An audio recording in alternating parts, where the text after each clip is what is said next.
వచ్చిన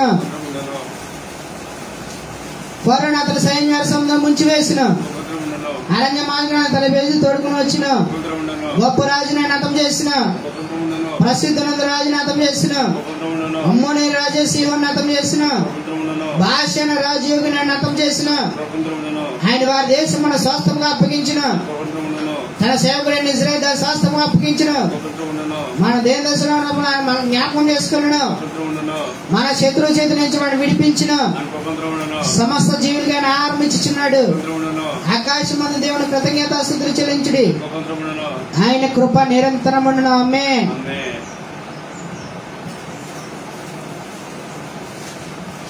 అలాగే కీర్తనలు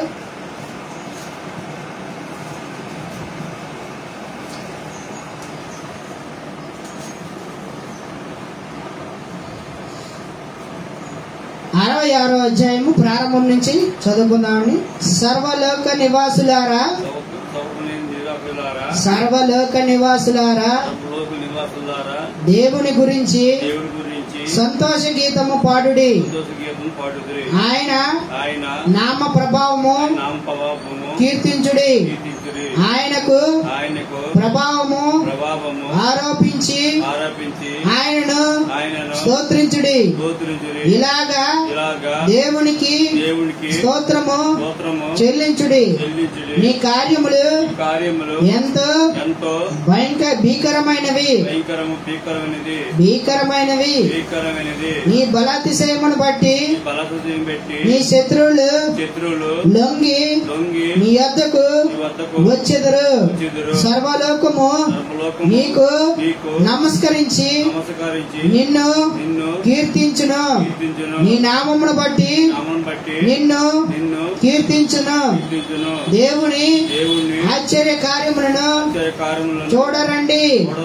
నరుల ఎడల ఆయన జరిగించి కార్యములను చూడగా ఆయన భీకరుడై ఉన్నాడు.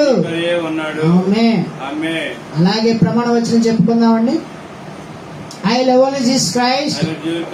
యేసుక్రీస్తుని ప్రేమిస్తా. I love only Son of God. నేను దేవుని కుమారుని ప్రేమిస్తా. I love only Son of Mary. నేను మరి కుమారుని ప్రేమిస్తా. I love only His holy commands. పరిశుద్ధ అయిన ఆజ్ఞ ప్రేమిస్తా. I love my reign. ఎల్లప్పుడూ నా పాలకుని ప్రేమిస్తా. I love my king. ఎల్లప్పుడూ నా రాజుని ప్రేమిస్తా. I love my redeemer. ఎల్లప్పుడూ నా విమోచకుని ప్రేమిస్తా. I love Jesus the salvator. ఎల్లప్పుడూ నా యేసు రక్షకుని ప్రేమిస్తా. I love heartily Jesus words. హృదయపూర్వకంగా యేసు మాటలను ప్రేమిస్తా. I love heartly Jesus ways. హృదయపూర్వకంగా యేసు మార్గాలను ప్రేమిస్తా. I love heartily Jesus works. హృదయపూర్వకంగా యేసు పనులను ప్రేమిస్తా. I love heartily His holy kingdom. హృదయపూర్వకంగా ఆయన పరిశుద్ధ సామ్రాజ్యాన్ని ప్రేమిస్తా. I love His cross. నా శిలువను ప్రేమిస్తా. I love my cross. నా శిలువను ప్రేమిస్తా. I love my congregation. నేను ఆ సంఘమును ప్రేమిస్తా. I love His holy congregation. ఆయన పరిశుద్ధ సంఘమును ప్రేమిస్తా. I love my country. నా దేశమును ప్రేమిస్తా. I love my holy land. నా పరిశుద్ధ భూమిని ప్రేమిస్తా. I love my lords of Lord. ఆ ప్రభువును ప్రేమిస్తా. I love the grace of our Lord Jesus. ఆ ప్రభు అయిన యేసు యొక్క కృపను ప్రేమిస్తా. ఆమేన్. కూర్చుందామండి, చిన్న ప్రార్థన చేసుకుందామండి. మహాపరిశుద్ధుడా, ప్రేమ కలిగిన తండ్రి, గత కాలం అంతా ఎంతగానో కాచి కాపాడిన తండ్రి, దేవానికి వేలాది కోట్లాది స్తుతి స్తోత్రమయ. ఇప్పుడు వరకు ఎంతగానో కాచి కాపాడో తండ్రి. రాత్రికాల సమయంలో ఆరాధన ఎంతగానో తోడుకున్నావు తండ్రి. దేవానికి వేలాది కోట్లాది స్తుతి స్తోత్రమయ. ఇంకా నీ కాపుదల దయచేయండి బాబా. ఉదయకాల స్తుతి ఆరాధన కూడా తోడుకున్న దేవ స్తోత్రములే. ఆయా సాక్ష్యాల్లో తోడుకున్న దేవా, పాటల్లో వాయిద్యాల్లో ఇప్పటి వరకు ఎంతగానో తోడుకున్న దేవా, ఆయా స్థుతి స్థుతి స్థుతి స్థుతి స్థుతి స్థుతి స్థుతి స్తోత్రపడయా. పరిశుద్ధుడ, ప్రేమ కలిగిన తండ్రి, కృప కలిగిన తండ్రి, అయా ఇంకా నీ కాపుదలు దయచేయనువ్వా. ఏ ఆరాధన అంతలో కూడా మీరే అధ్యక్షత వహించండి దేవా. అలాగే వాక్యాల్లో వెలిచండగా ప్రభా తండ్రి, ప్రతి ఒక్క బిడ్డ హృదయం తెరబడ్డకు మార్గం దయచే, ఆత్మీకను తెరబడ్డకు మార్గం దయచే, వినగల చెవులు దయచే, గ్రహించగల హృదయం దయచే. అనేకులు ప్రభా తండ్రి రానున్న రోజుల్లో నీ బిడ్డలుగా, నీ సాక్షులుగా, నీ పరిచయులుగా, నీ సేవకులుగా అయా ప్రతి ఒక్కరిని నిలబెట్టండి దేవా. నమ్మకస్తులుగా నిలబెట్టండి దేవా. స్థిరపరచండి దేవా, బలపరచండి దేవా. నీ వాక్యము ప్రభా తండ్రి ఎంతో ప్రభావము కలిగినదయ్యా. నీ వాక్యము ప్రభా తండ్రి ఎంతో శక్తికరమైనదయ్యా. నీ వాక్యం ఎంతో అద్భుతకరం, ఆశ్చర్య కార్యములు బండ రాత్రుల్లో కూడా కరిగించేదయ్యా నీ వాక్యము. అటువంటి వాక్యాన్ని మేము ధ్యానం చేస్తుండగా మా శక్తి, మా బలము, మా జ్ఞానము సరిపోతండ్రి. మీరే ముందు తోడుండి అయ్యా, మీరే అధ్యక్షత వహించి వాక్యం అంతట్లో కూడా ప్రభా నీ నోటి బోరగా వాడుకొని ప్రభా తండ్రి ఘనత, మహిమ, ప్రభావం సమస్తము నీకే చెందాలి ప్రభా. యేసుక్రీస్తు నామమున అడిగి వేడుకుంటున్నాం పరమ తండ్రి. ఆమేన్. కూర్చుందామండి.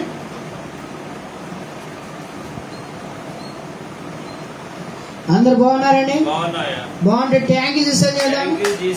Thank you Jesus, thank you Jesus.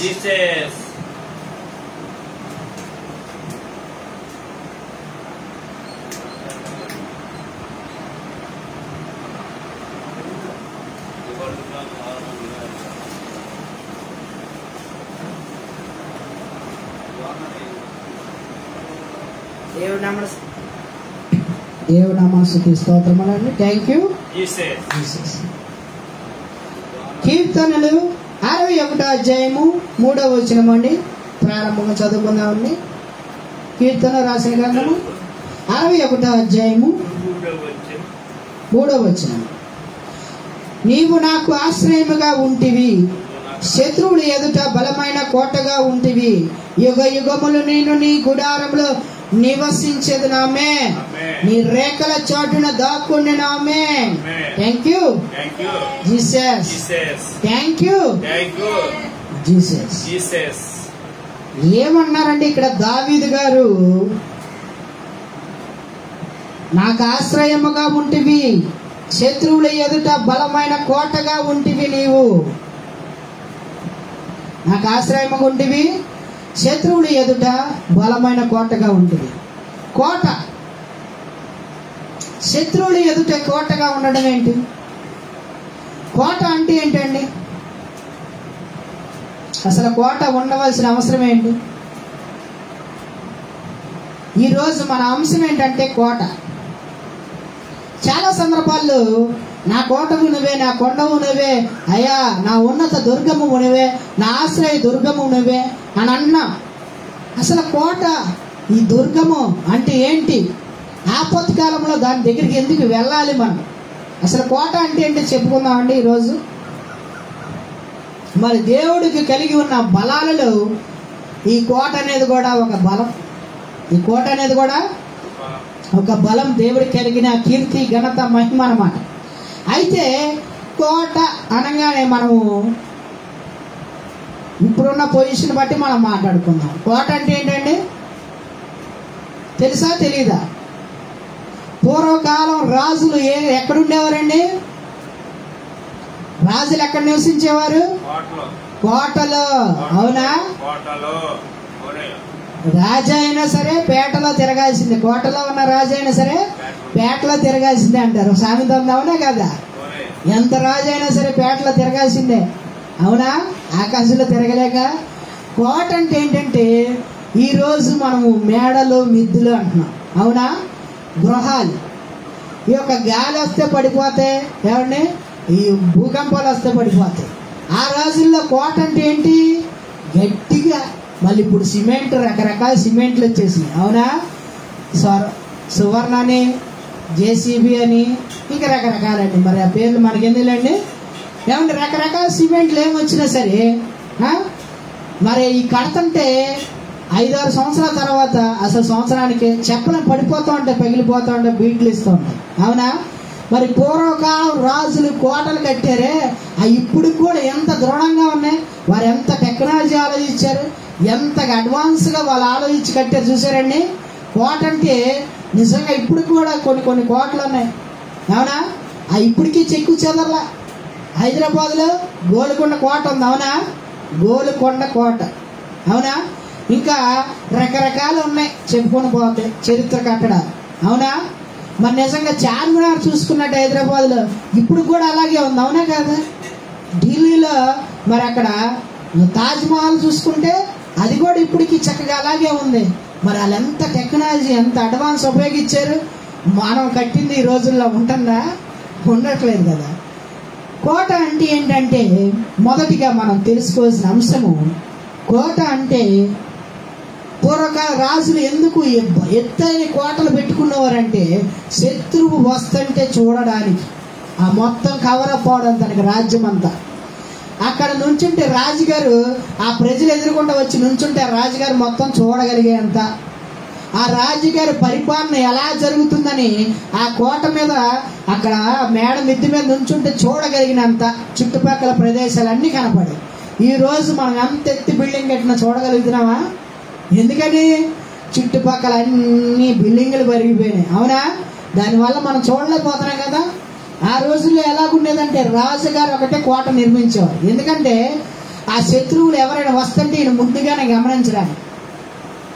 కోట అంటే ఏంటంటే సపోర్ట్, ఒక ధైర్యం, ఒక రక్షణ. కోట అంటే ఏంటంటే ఒక ధైర్యము, నిబ్బరంగా ఉంటారు. కోటలోకి వెళ్ళి నివసిస్తే శత్రువు అక్కడి నుంచి ఏమండి మరి ఆ ఊరు మొత్తం కనపడుతుందంటే ఏంటి అంటే కనీసం 10-15 కిలోమీటర్లు ఉండొచ్చు. ఆ 15 కిలోమీటర్లు అక్కడ శత్రువు ఎంట్రన్స్ అయ్యడం కొండి వీళ్ళు గమనించగానే వీళ్ళు యుద్ధానికి సిద్ధమైపోతారు. అవునా? అది ఒక అడ్వాన్స్ టెక్నాలజీ, అది ముందస్తు జాగ్రత్తగా. అవునా? అందుకనే కోటని నిర్మించుకున్నారు, ఎత్తైన కోటలు. ఇంకోటి ఏంటంటే ఆ కోట మీద దగ్గరికి వచ్చేసినప్పుడు కోటలో ప్రవేశించకుండా ఉండడానికి అదొక టెక్నాలజీ. ఏంటి? మొదటగా చెప్పుకున్నది దూరం నుంచి శత్రువును మనం గమనించవచ్చు. అవునా? రెండవదిగా మనం చూస్తే ఆ శత్రువు మన దగ్గరికి వస్తే ఆ కోట చుట్టూ పెద్ద గోడ కడతారు. ఎందుకంటే ఆ గోడను దాటుకొని రాలేరు, వాళ్ళు గోడను దాటుకొని రాలేరు. ద్వారం కూడా మూసేస్తారు పెద్ద గొలుసులతో, చైన్లతో, రకరకాలుగా. అవునా? దాన్ని కూడా తెరవలేరు. ఆ తెరిసేలోపు ఈ రాజు తప్పించుకొని వెళ్ళొచ్చు, లేకపోతే వాళ్ళని చంపేసి యుద్ధంలో విజయం పొందొచ్చు. అవునా? అంత టెక్నాలజీ ఉపయోగించారు, అంత ఐడియా. మరి అలాగే ఈ కోట అనేది ఎలాగుందంటే ప్రాకారం అంటాం. ప్రాకారం అంటే ఏంటి? చుట్టూ గోడ అన్నమాట. ఇది దీన్ని ఎవరు బద్దలు కొట్టలేరు, దీన్ని ఎవరు ఛేదించలేరు. ఇప్పటికీ ఉంది చైనా గోడ. అవునా? పెద్దది, ద గ్రేట్ ఆఫ్ వాల్ అంటారు. The great of wall, China వాల్ని. అవునా? అది ప్రపంచంలో అది కూడా ఒక వింత అన్నమాట. ఎందుకంటే గోడ శత్రువులు అలాగా దాన్ని ఎదిరించేలోపు వారి వల్ల కాక వాళ్ళే వెనక్కి తిరిగి వెళ్ళిపోతారు. లేదంటే ఆ శత్రువులు ఏం చేస్తారు? ఆ కోటని బద్దలు కొట్టేలోపు ఈ లోపు వీళ్ళు చంపేస్తారు అన్నమాట. పైనుంచి బాంబులు వేసి, అలాగే పైనుంచి బాణాలు వేసి. అవునా? వారికి ఉన్న ఆయుధాలు బట్టి వాళ్ళని చంపుతారు. అవునా? అయితే ఈ కోట అనేది ఇంకెలా నిర్మితమై ఉంటుందంటే ఇంకా చుట్టూరు నీళ్లు పెట్టుకుంటారు. కొంతమంది నీళ్ళు ఎందుకు పెట్టుకుంటారంటే ఆ నీళ్లు దాటి రావడానికి, వచ్చేలోపు ఈ లోపు చంపేయచ్చు. అలాగే ఇంకా నూనె వేసేసి అగ్నిగుండాలు కూడా పెట్టుకుంటారు కొంతమంది. అలాగే రకరకాలుగా ఉంటుంది కోట అనేది. ఎందుకు ఎన్ని చెప్పేది? ఎందుకంటే నేను ఎన్ని రకాలుగా ఒక మనిషిని కాపాడుకోవడానికి, ఆపద వచ్చినప్పుడు, శ్రమ వచ్చినప్పుడు, బాధ వచ్చినప్పుడు, శత్రువు వచ్చి మీద పడిపోతున్నప్పుడు తెలియకుండా రాత్రికి రాత్రే రావచ్చు. అవునా? ఈ రోజు ఇదివరకు రాజులు యుద్ధానికి చెప్ప పెట్టకుండానే వచ్చేసారు. ఎక్కడైనా స్థలం కావాలంటే అక్కడ స్థలం ఆ రాజ్యాన్ని ఆక్రమించాలి, పేరు ప్రఖ్యాతులు కావాలి. అవునా? అలెగ్జాండర్ కూడా ఒక మలేరియా వ్యాధిని జయించలేక ఓడిపోయాడు. చూసారా? మలేరియా వ్యాధిని కూడా జయించలేక ఓడిపోయాడు. అందుకే చేతులు సమాధి నుంచి పైకెత్తమన్నాడు. అంతా గెలిచాడు, పేరు ప్రఖ్యాతులు, కానీ మరణాన్ని జయించలేకపోయాడు. అవునా? మన మరణాన్ని జయించిన వాడు ఎవరండి? మన యేసు ప్రభువారు. Thank you. అందుకే దేవుడు అన్నాడు కోటగా ఉంటానన్నాడు. చూసారా? ఆ మరణాన్ని కూడా జయించిన వీరుడు నీ పక్కన ఉంటే, ఏమండి, మరణాన్ని కూడా జయించిన వీరుడు సమస్యలని, శోధనని, ఇబ్బందుల్ని, కష్టాన్ని, శరీరాన్ని దున్నేసి దుక్కు చేసేసి చర్మాన్ని తిత్తులుగా చీల్చేసి కొరడాలతో ఆ రక్తము కారుతుండగా చేతుల్లో మేకులు, కాళ్ళలో మేకులు, పక్కన బల్లిపు పోటు, తల మీద ముళ్ళ కిరీటము పెట్టబడే ఆ బలమైన కోట చావును సైతము ఎదిరించి నిలబడిన ప్రభువైన యేసుక్రీస్తు వారు మన పక్కన, మన కోట ఆయనండి. Thank you. ఆ రోజుల్లో ఏముంది? రాజుల కోటను నిర్మించుకున్నారు. ఈ రోజుల్లో ఉన్నాయా కోటలు? లేవు.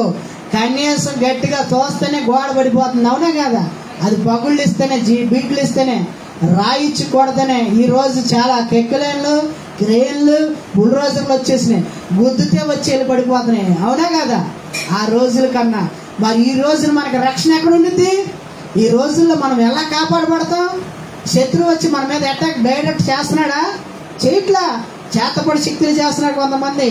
సైతాను శక్తులు, ఇంకా మనుషులు ఒకటైతే సైతాను శక్తులు, దుష్ట శక్తులు, అవన్నీ పక్కన పెడితే రోగాలు, రకరకాల రోగాలు, రకరకాల వ్యాధులు, అది కూడా శత్రువే కండి. అలెగ్జాండర్ ఏమయ్యాడు? ఆ వ్యాధిని జయించలేకపోయాడు. అంటే ఇహలోకములో శత్రువును జయించాడు కానీ శరీరానికి సంబంధించిన శత్రువును జయించలేకపోయాడు, అవునా? రోగాన్ని జయించలేక మరణించాడు కుర్రవాడే, అవునా? అలాగే అప్పులు, బాధలు, ఈ మహాదారుణం, అవునా? అది కూడా శత్రువే. అవసరానికి మించి అప్పు చేయడం, తాగతం మించి కట్టలేకపోవడం, అది కూడా ఒక శత్రువే ఈ రోజు మనకి, అవునా? ఎదుగుదల జీవితంలో ఎంత ఏం చేసినా సరే ఎదగలేకపోతున్నాం, అది కూడా ఒక సమస్య, అది కూడా ఒక శత్రువే, అవునా? అన్నిటికంటే ముఖ్యం ఎవరండి? సాతానుగాడిని. ఈ లోక మాయ నుండి, నేత్రాశ నుండి, శరీరాశ నుండి, జీవపుడమ్ము నుంచి, వాడి నుంచి తప్పించుకోవాలంటే, వాడు మన మీద బాణాలు వేస్తామంటే మనం తప్పించుకోవాలంటే ఏంటి? మనకు కావాల్సింది యేసయ్య అనే ఒక కోట. ఆ కోటలో మనం సురక్షితంగా నివసించగలం. Thank you. సురక్షితంగా నిలబడగలము. సురక్షితంగా మన జీవితాన్ని, మన జీవనాన్ని సమాధానంగా, సంతృష్టితో, సమృద్ధిగా నడిపించే దేవుడు అండి. Thank you Jesus. చూసారా, రాజులు తన ప్రాణాలు ఆ రోజులు యుద్ధానికి వచ్చేవారు. ఈ రోజు చెప్పకుండానే యుద్ధం మన మీదకి వస్తుంది, అవునా? వాళ్ళు వస్తున్నారంటే ఇక్కడ ఇంటిమేషన్ ఉండేది. ఈ రోజుల్లో ఏదీ లేదు. అప్పు రావాలంటే సమస్య అవసరంలా, రోగం రావాలంటే చెప్పు రావాల్సరా, అవునా? రకరకాల సమస్యలు, రకరకాల శత్రువులు, రకరకాల ఇబ్బందులు, రకరకాల కష్టాలు. అయితే వీటన్నిటిని కూడా ఏం కావాలండి? ఎదిరించగల శక్తి కావాలంటే మనకి ఎవరు కావాలి? యేసయ్య కావాలి. ఆ యేసయ్య రక్షణ కోట, ఆ యేసయ్య రక్షణ శృంగము, ఆ యేసయ్య రక్షణ దుర్గము, ఆశ్రయ దుర్గము. ఆమేన్. Thank you. అయితే 2 దినవృత్తాంతాలు 17వ అధ్యాయము 12వ వచనం చదువుకుందామండి. 2 దినవృత్తాంతాలు. చూసారా, కోట అంటే ఏంటో తెలుసుకున్నారా? మరి ఆ రోజులు రాజులు శత్రువుల నుంచి కాపాడుకోవడానికి కట్టుకునేవారు, అవునా? కానీ ఈ రోజుల్లో ఏ శత్రువు ఎదురుకుంటా దారి చేయట్లా, వెనకాల నుంచే చేస్తున్నాడు, అవునా? వాటన్నిటిని ఎదిరించగలగాలంటే యేసయ్య మన కోటగా ఉండాలి. ఆయనే మనకు సమస్తాన్ని తెలియజేసి ముందుకు నడిపించే దేవుడు. 2 దినవృత్తాంతాలు 17వ అధ్యాయము 12వ వచనం. యెహోషాపాతు అంతకంతకు గొప్పవాడే యూదా దేశంలో కోటలను, సామాగ్రిని నిలవ చేయుటకు పట్టణమును కట్టించెను. చూసారా, ఇంకా రాజులు దేనికి ఉపయోగించేవారంటే సామాగ్రిని దాచుకోవడానికి. ఏమి సామాగ్రి? యుద్ధము చేయడానికి. యుద్ధాలు, డాలులు, బాణాలు, కత్తులు, ఏమండి, వీటన్నిటిని దాచుకోవడానికి ఎక్కడ పెట్టేవారంట? కోటలు కట్టి కోటల్లో దాచుకునేవారంట పూర్వకాలం రాజులు, అవునా? ఆయుధాలు దాచుకునేవాడు అంట. అలాగే 2 సమూయేలు రాసిన గ్రంథము 5వ అధ్యాయము 7వ వచనం. ఇంకా కోటలు దేనికి ఉపయోగపడేవి ఆ రోజుల్లో? కోట అంటే ఏంటో చెప్పుకున్నాం. శత్రువు ఎదిరించడానికని మనం చెప్పుకున్నాం. అయితే ఇప్పుడు ఆయుధ సామాగ్రి కూడా దాచుకోవడానికి కూడా కోట ఉపయోగపడుతుంది. అలాగే ఇంకా కోట దేనికి ఉపయోగపడుతుందంటే 5వ అధ్యాయం 7వ వచనం.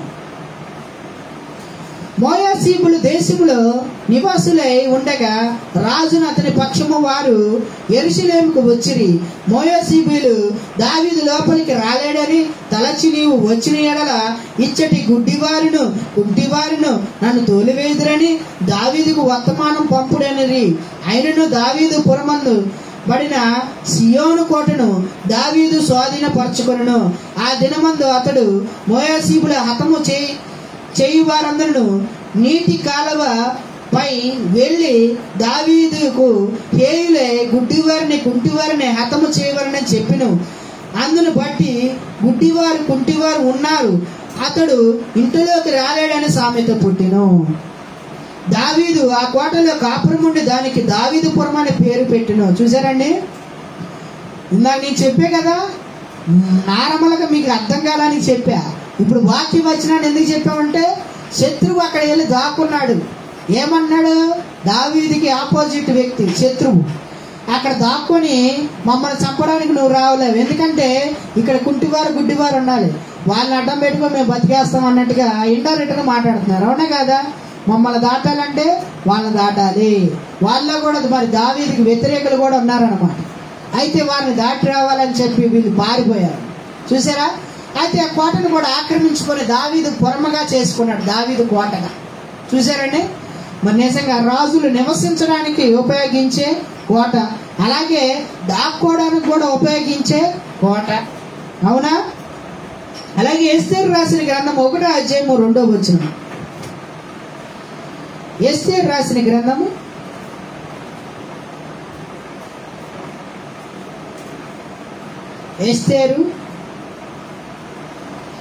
1వ అధ్యాయము 2వ వచనము.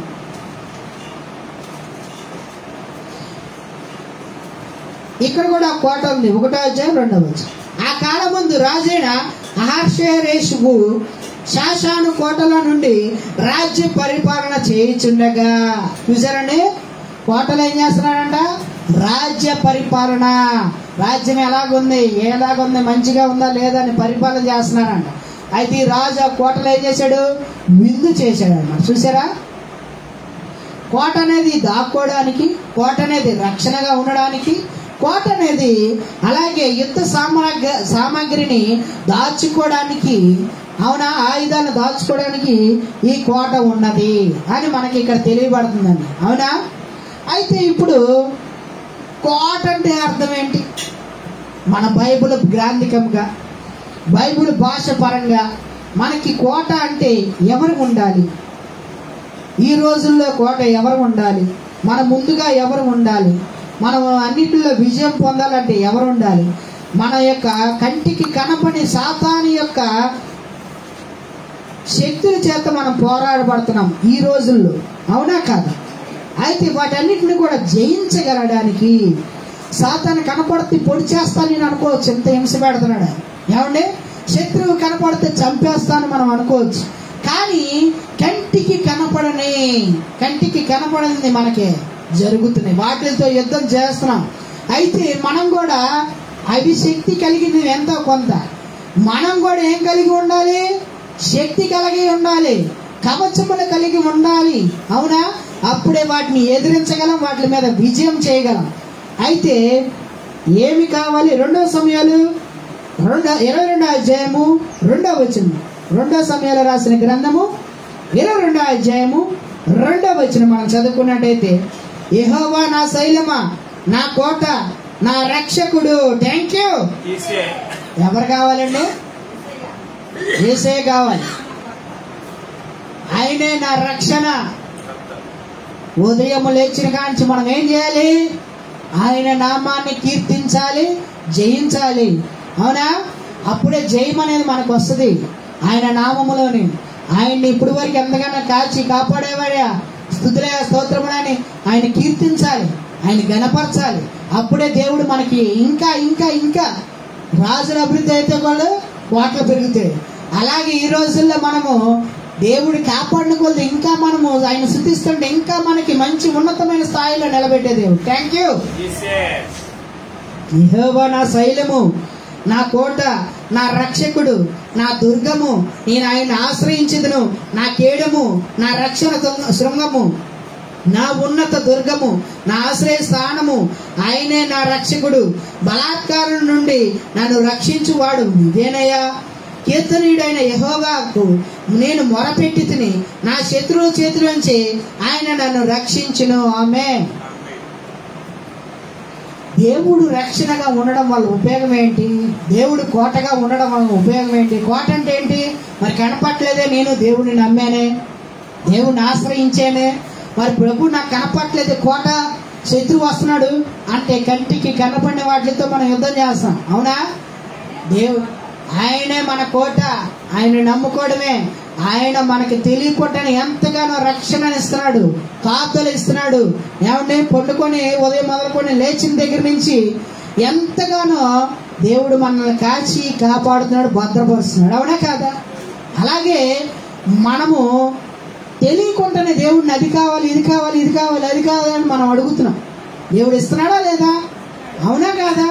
మరి కంటికి కనపట్లేదే అడుగుతున్నది, నోటితో అడుగుతున్నాం. మరి కంటికి కనపట్లేదే, గాలి పీలుస్తున్నాం.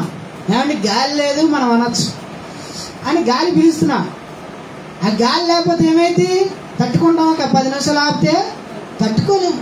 అలాగే దేవుడు కూడా కార్యాలు చేయకపోతే, ఆయన మనకి కోటగా ఉండపోతే, ఆయనకి మన రక్షకుడిగా ఉండపోతే మనం బతకలమా? బతకలేము. Thank you. ఆయనే నా రక్షణకర్త, ఆయనే నా శైలము, ఆయనే నా కోట అన్నమాట. ఆయన ఉన్నత దుర్గము, ఆశ్రయించదును. ఇదివరకు యుద్ధాలు జరిగితే ఏమండి, గట్టిగా బలంగా ఉన్న బిల్డింగ్ లోకి వెళ్ళి దాక్కుంటారు. అవునా కాదా? సేఫ్టీ కోసం. ఈ రోజు మనకి శ్రమ వచ్చినా, బాధ వచ్చినా, కష్టం వచ్చినా, లేబర్ వచ్చినా, కరువు వచ్చినా, ఇబ్బంది వచ్చినా ఎవరి దగ్గరికి వెళ్ళాలి? ఎమ్మటనే కోట, యేసయ్య కోట దగ్గరికి వెళ్ళాలి. ఎమ్మటనే మోకరించి, అయ్యా నువ్వే నా కోట, నువ్వే నా శైలము, నా దుర్గము, ఆయన ఆశ్రయించాలి. అంటే ఆయన దగ్గర రక్షణ దొరికిద్ది. ఆయన తప్ప దగ్గర నుంచి ఎక్కడా దొరకదు. ఎందుకంటే బలాత్కారం నుంచి రక్షించువాడు ఆయన, బలాత్కారం నుంచి రక్షించువాడు ఆయన. ఏమంటే ఇంతవరకు మరి చిన్న చిన్న గొడవలు వచ్చేవి, వైర్యం వచ్చేవి. ఏమండి, ఒక చిన్న స్టోరీ చెప్తే ఏమనుకో మాకన్నా. మరి ఒక అతను వెళ్తున్నాడు అంట రోడ్డు మీద. వెళ్తున్నప్పుడు అతను అనుకోకుండా ఒక వ్యక్తి వచ్చి ఢీ కొట్టడం, మాట మాట పెరగడం. అది ఎక్కడి దాకా వెళ్ళిందంటే, నీ అంతు నేను చూస్తా, నీ అంతు నేను చూస్తా, నువ్వు ఎలా తిరుగుతావో రోడ్డు మీద, నువ్వు ఎలాగ వెళ్తావో నేను చూస్తానని ఇద్దరికిద్దరు సవాళ్ళు ఇసుకున్నా. అయితే ఒక అతను ఇసిన అతను భయపెట్టిన వాడు, ఈయన బాగానే ఉన్నాడు, ఇంటికి శుభ్రం పడుకున్నాడు. ఇంకోటి వెళ్ళి వీడేం చేస్తాడు, ఏమంటే వీడేం చేస్తాడు, నిజంగా నీ అంత చూస్తాను అన్నాడు, ఏం జరిగిద్దో అని చెప్పి వీడికి నిద్ర పట్టట్లేదంట. వీడికి నిద్ర పట్టట్లేదంట. ఏం చేశాడంట, వెళ్ళి వెంటనే ఒక ప్రయోగం చేశాడంట. ఏం చేశాడండి? ప్రయోగం చేశాడంట. ఏంటిది? చేతబడి ప్రయోగం. ఆ ప్రయోగం చేయడం వల్ల తెల్లారికి అతను రక్తం కొక్కుని చచ్చిపోయాడు.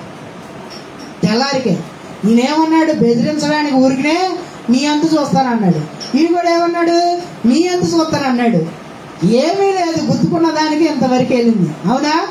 మరి అది చేతబడి చేసి ఆయన చచ్చిపోయేదాకా వెళ్ళిపోయి చనిపోయాడు, ఏమీ తెలియకుండా. అవునా? అప్పుడు ఎవరండి దాన్ని ఎదిరించగలిగేది? కంటికి కనపడుతుంది ఆ యుద్ధం. ఇప్పుడు కంటికి కనపట్ల యుద్ధం. అందుకనే దేవుడు తెలియజేస్తాడు, దేవుడు బయలుపరుస్తాడు. అవునా కాదా? మరి ఆ రోజుల్లో హిజ్కియా 10 గోత్రాలు మొత్తాన్ని అశ్షూరు రాజు, శత్రువు రాజు వచ్చేసాడు మొత్తం. హిజ్కియా దగ్గర పన్ను అడిగాడు, డబ్బులు కట్టమని. మొత్తం ఉన్న బంగారం మొత్తం ఒలిచేసి వెండితో సహా ఇచ్చాడు. నాకు సరిపోదు అన్నాడు. మీ రాజు వల్ల ఉపయోగం లేదు, మీ దేవుడి వల్ల ఉపయోగం లేదు అన్నాడు. నా దగ్గరికి రండి అన్నాడు. అయితే దేవుడు విన్నాడు. గర్వంగా మాట్లాడిన మాట, పొగరిగా మాట్లాడిన మాట. అయితే హిజ్కియా ఏం చేశాడు, ఎవరిని ఆశ్రయించాడు? కట్టండి రమ్మంటున్న కోట అన్నాడా? కట్టండి రా పెద్ద కోట అన్నాడా? అలా దేవుడి దగ్గరికి వెళ్ళాడు. అయ్యా నువ్వు తప్ప నాకు ఎవరున్నారైనా తన వస్త్రాలు చింపుకొని ప్రార్థన చేశాడు, తగ్గించుకొని. దేవుడు ఏమన్నాడు? వెంటనే దైవజనుడు ప్రార్థన చేయమని వర్తమానం పంపాడు. దైవజనుడు ప్రార్థన చేసినప్పుడు ఆ గర్విష్ఠుడి మాట నేను విన్నాను.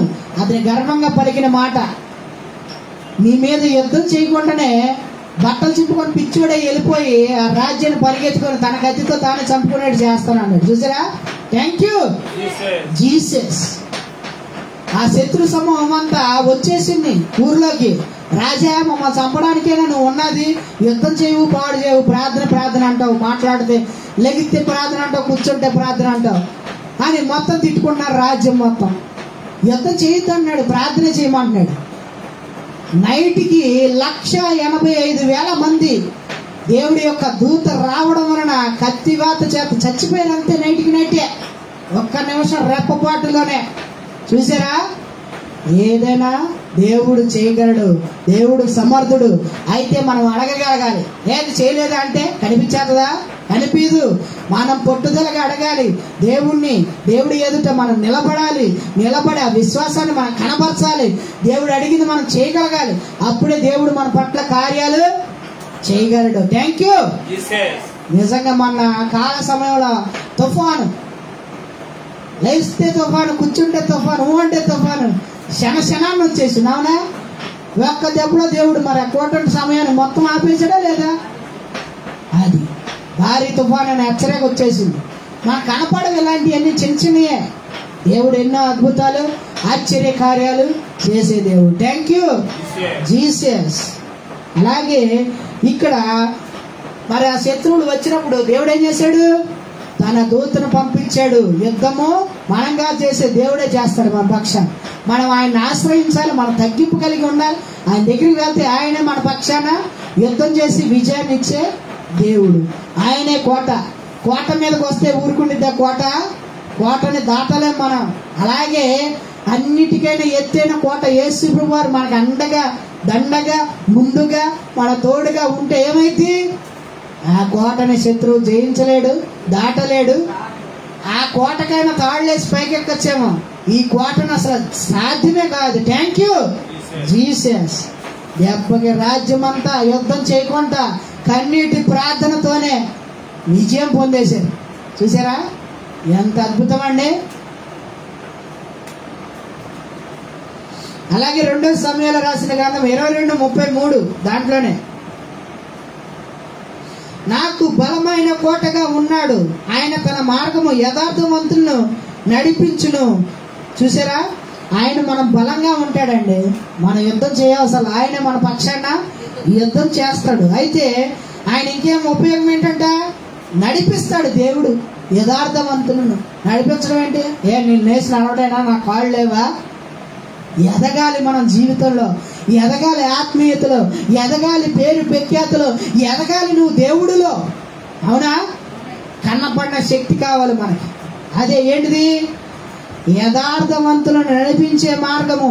ఆయన నా కాళ్ళకు జింక కాళ్ళ వలె చేయుదును, ఆయన ఎత్తైన స్థలంలో మీద నన్ను నిలుపును, నా చేతులు యుద్ధము నేర్పువాడు ఆయనే, నా బాహువులు ఎత్తడి విలును ఎక్కువ పెట్టించును. చూసారా?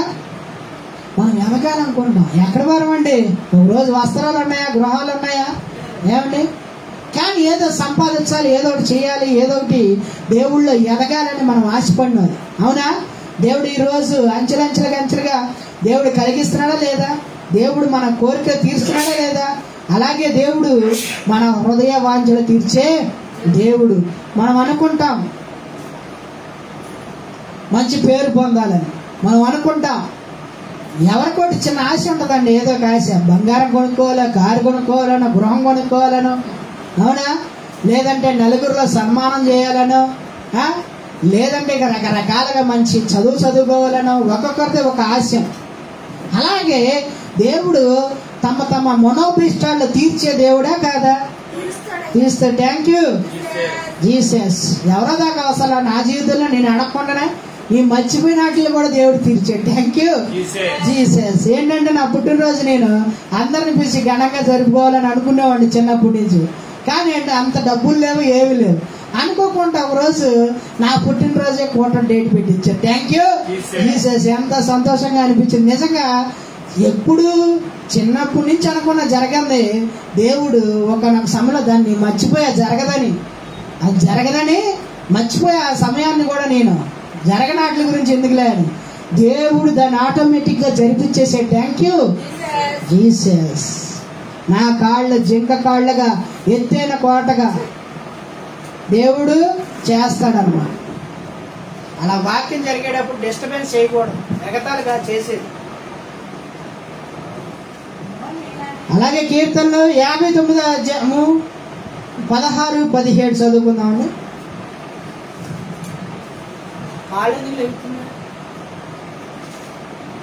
లేచి నిలబడేసి కీర్తనలు 59వ అధ్యాయము 16వ.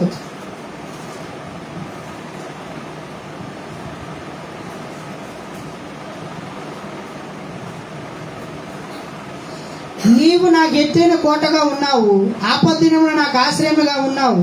నీ బలముల గురించి నేను కీర్తించదును. ఉదయము నీ కృపను గురించి ఉత్సాహగానము చేసేదును. దేవుడు నాకు ఎత్తైన కోటగాను కృపగల దేవుడుగాను ఉన్నాడు. నా బలము నిన్నే కీర్తించదును. ఆమేన్. ఎత్తైన కోటగా ఉన్నాడు, బలముగా ఉన్నాడు, కృప చూపించే దేవుడుగా ఉన్నాడు. ఉత్సాహగానం చేయాలి మనం. అవునా? ఇందా మనం చెప్పుకున్నాం, ఆ శత్రువులందరూ వచ్చేసి సరిహద్దుల్లో ఉంటే ఎంత భయము. ఏ నైట్కి వచ్చి చంపేస్తారో తెలియదు. అవునా? రాజ్యాన్ని ఆక్రమించుకుంటారో తెలియదు. బానిసత్వం చేయాలి. దాని అన్నిటి నుంచి కూడా దేవుడు కాపాడాడు, కాచి. అవునా? మరి దానియేలు సింహము బోనులో వేశాడు. దానియేలు ఏం చేశాడా? ప్రార్థన చేశాడు. ఏమైనా చేశాడా? ఏమి చేయాల, ప్రార్థన చేశాడు. ప్రార్థన చేస్తేనే ఈ రాజ్యంలో ఎవరైతే ప్రార్థన చేస్తారో రాజుకు వ్యతిరేకంగా వాళ్ళని తీసుకెళ్లి సింహాల బోల్లో వేస్తారని ఒక శాసనాన్ని పుట్టించారు. కంటికి కనబడుతుందా యుద్ధం ఇది? దానియేలు ఎదుగుతున్నాడు. దానియేలు మంచి పేరు పొందుకున్నాడు, జ్ఞానవంతుడని. దర్శన భావాలు చెబుతున్నాడు దానియేలు. ఏమండి? దర్శన భావాలు చెబుతున్నాడు, కళల భావాలు చెబుతున్నాడు. రాజుకి ఇంకా మంచి పేరు తెప్పిస్తున్నాడు. రాజుగారు కూడా ఇష్టపడుతున్నారు. అయితే దానియేలు ఏదైనా చంపేవాలి మనకు అడ్డు లేకుండా ఉండడానికి. అవునా? డైరెక్ట్ గా చంపేస్తే ఊరుకుంటాడు రాజు? ఊరుకోడు. అయితే ఇండైరెక్ట్ యుద్ధం ఏం జరుగుతుంది ఇక్కడ? ఇందాక చెప్పా, కంటికి కనపడింది, చెవులకి వినపడింది, సాతాను కుతంత్రాల శక్తులతో జరుగుతుంది.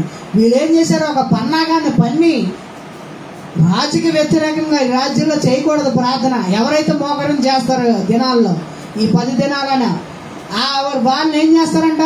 తీసుకెళ్లి బోన్లో వేస్తారు. రాజుకు తెలుసు దానియేలు అక్కడే ప్రార్థన చేస్తాడు. అవునా? అయినా సరే ఆ శాసనానికి ఆమోదించాడు రాజుగారు కూడా. కళ్ళు మూసుకుపోయినాయి. దేవుడు కళ్ళు మూసిపోతాయా? మూసుకుపోలా. అయితే దానియేలు భయపడకుండా ప్రార్థన చేశాడు. ప్రార్థన చేయడం వల్ల ఏం జరిగింది? తీసుకెళ్లి సింహం బోన్లో వేసేసాడు.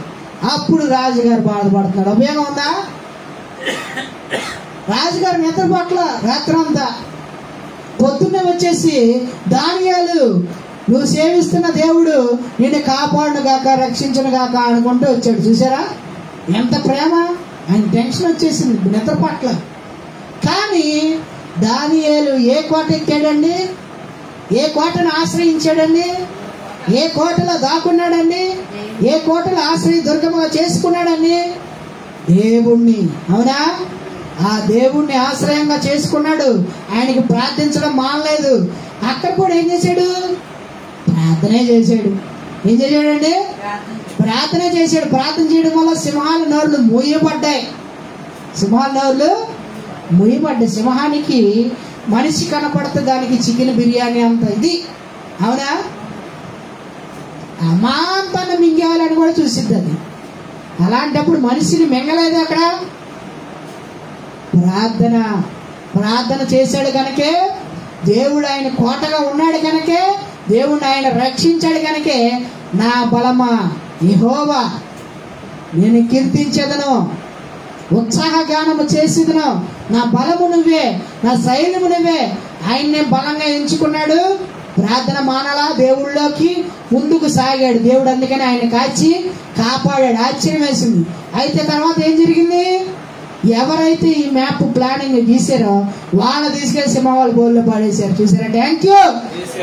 మనం అనుకుంటా గుంట తవ్వుతాం, ఆ గుంట మనకే. అనవసరంగా తవ్వకూడదు గుంట. అవునా? గుంట తవ్వడం వల్ల గుంట ఎవరికి పడింది? ఆ శత్రువుకే గుంట పడింది. అవునా? ఆ శత్రువుని తీసుకెళ్లి వాళ్ళనే డైరెక్ట్గా ఇస్తారు సింహం బోల్లో. వాళ్ళ కోసం శాసనం. ఆ శాసనాన్ని కూడా తిరిగి రాయగలడు ఆయన. మరణం అనే శాసనం తిరగరాసినాడు. ఇదెంతండి? Thank you. అందుకే ఎవరిని కోటగా ఉంచుకోవాలి? దేవుణ్ణి. ఎవరిని రక్షణకర్తగా ఉంచుకోవాలి? యేసు వారిని. అవునా? శత్రువుల నుంచి రక్షణ ఇస్తాడు. ఆయన కోటగా ఉంటాడు. ఆయన కోటగా ఉండడం వల్ల దానియేలు రక్షించబడ్డాడు. అవునా?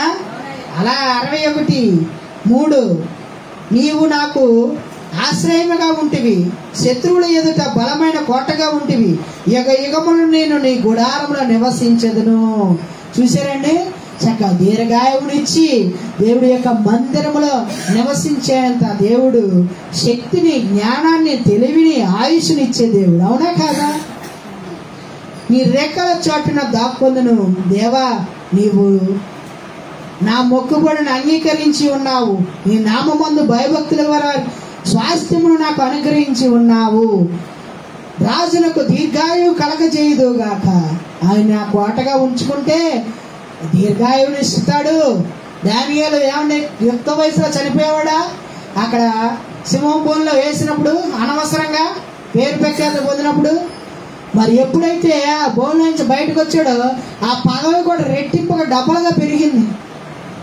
పై పొజిషన్ వచ్చేసింది. ఇక చూసారా? Thank you Jesus. దీర్ఘాయువు. మరి ఆపద నుంచి తప్పించాడా లేదా దేవుడు? శత్రువు వేసిన పన్నాగం నుంచి. అందుకే ఎవరు ఉండాలండి? దేవుడు ఉండాలి. అలాగే లాస్ట్ గా యెషయా రాసిన గ్రంథం 54:11-12 వచనాలు చదువుతాం.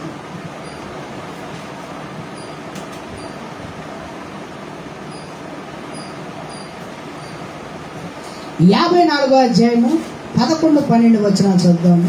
ఇంకా దేవుడు ఏమి చేస్తాడు?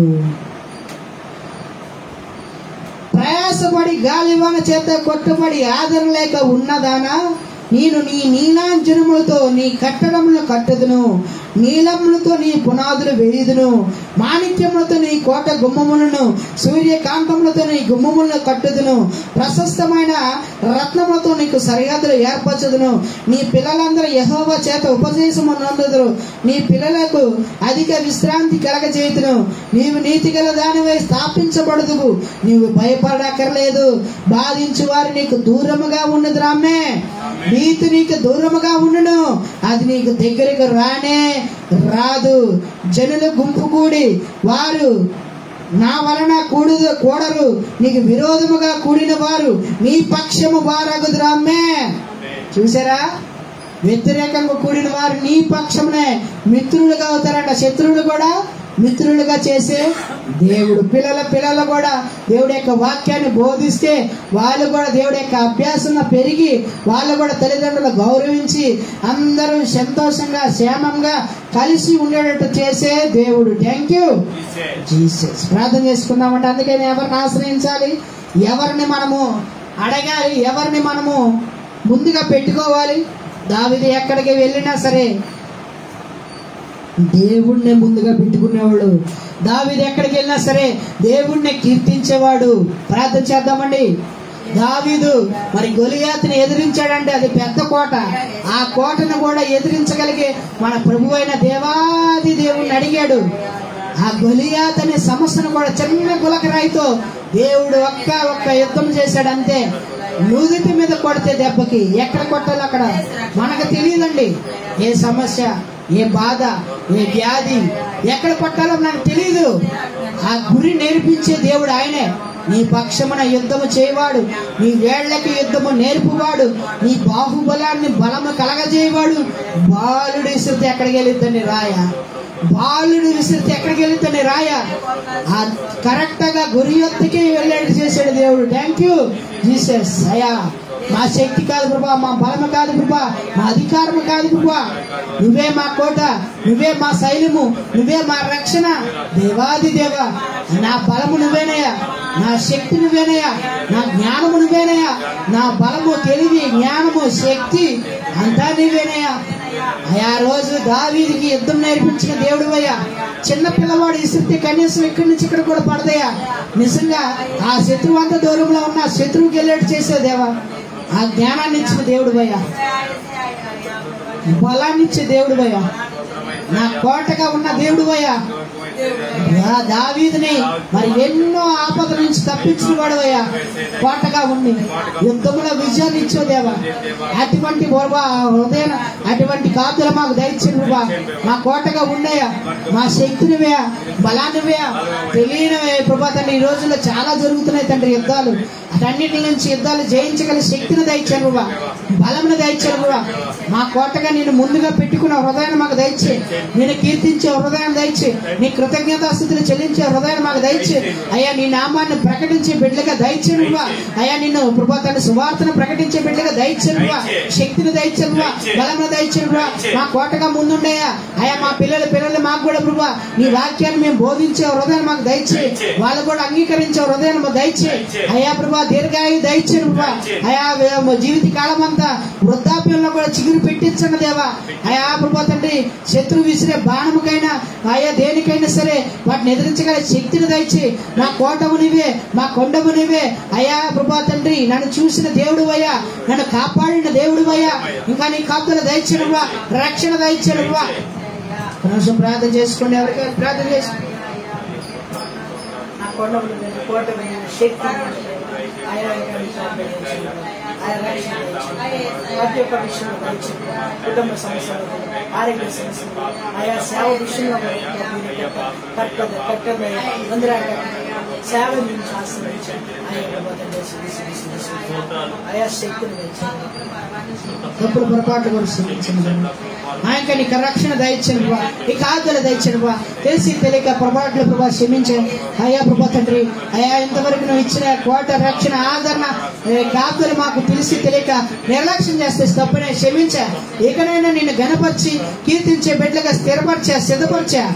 ప్రభు అయిన ప్రశస్తమైన యేసుక్రీస్తు నామంలో అడిగి వేడుకున్నాం పరమ తండ్రి, ఆమేన్.